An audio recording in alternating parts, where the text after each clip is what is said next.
From the PEP Radio Newsroom, this is the Hourly News Blast. Advocate is reporting Todd Blanche appears poised to become the nation's next attorney general after a pivotal Republican senator announced Friday that he would support President Donald Trump's nominee, even as the Human Rights Campaign warned that Blanche has already used the Justice Department to target transgender people and civil rights organizations.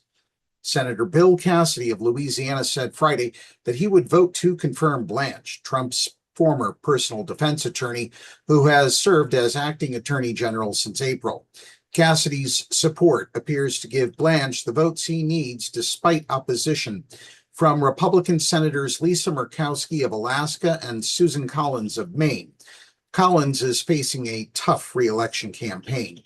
The last thing Todd Blanche deserves is a promotion, Sharon McGowan, HRC's Senior Vice President of Policy and Litigation, said in a statement to the Advocate. For months, Blanche has used his position as acting attorney general to advance President Trump's personal and financial interests and to weaponize the Justice Department against the president's enemies, whether they be transgender kids or civil rights organizations trying to help people to vote, McGowan said. His notion of justice is warped and dangerous, and LGBTQ plus Americans deserve better. The Senate must reject Blanche's nomination to be Attorney General. For LGBTQ plus advocates, that criticism is grounded in a Justice Department that has made transgender health care one of its targets. Under Blanche, federal prosecutors have pursued records from hospitals and medical providers that treated transgender minors, part of a broader administration campaign against gender-affirming care. The department has also dramatically shifted the federal government's approach to civil rights, including voting rights and protections for transgender Americans. Blanche's nomination has faced scrutiny from Republicans as well. Murkowski announced Friday that she would oppose him, citing concerns about the Justice Department's independence and Blanche's handling of matters involving Trump and his family. Collins had already said she would vote no.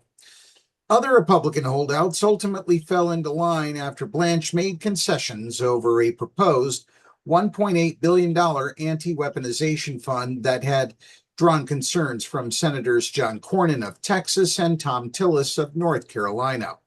Because of Trump, neither man will return when the new Congress takes office in January.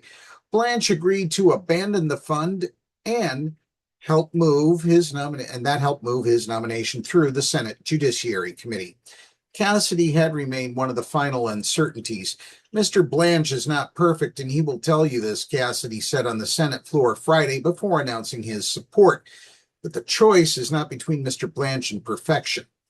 Republicans hold a 53-47 Senate majority, though Senator Mitch McConnell of Kentucky is absent. With Cassidy now supporting Blanche, the nominee appears positioned to withstand the defections of Murkowski and Collins unless another Republican unexpectedly breaks ranks. And then there's always John Fetterman from Pennsylvania. Blanche's rise is particularly unusual because of how closely his legal career has been tied to the president, whose Justice Department he would oversee. Before joining the administration, Blanche represented Trump in the New York criminal case that resulted in Trump's conviction on 34 felony counts. Critics have argued that the relationship raises fundamental questions about whether Blanche can operate independently from a president who has repeatedly demanded investigations of political adversaries.